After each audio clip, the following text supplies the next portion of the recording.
How to fix Discord inspect element not working. 1. Turn on the inspect element feature in Discord settings file. 1.1 Use Notepad to open the settings.json file at %of.a%/discord. 1.2 Add a new command.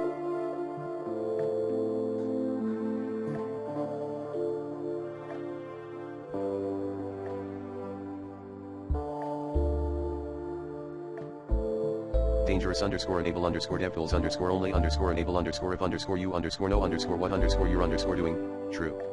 1.3 Use the inspect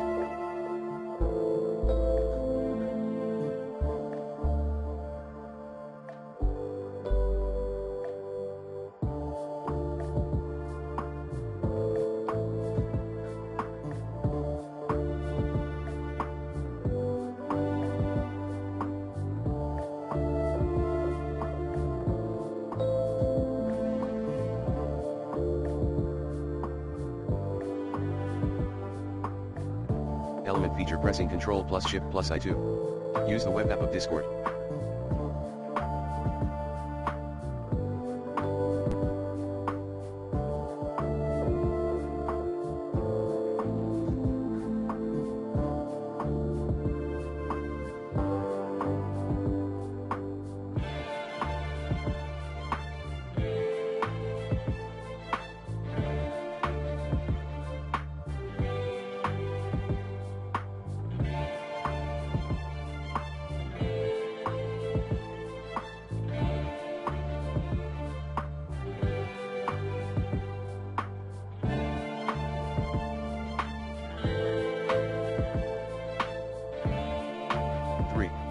Download and install Discord's public test build.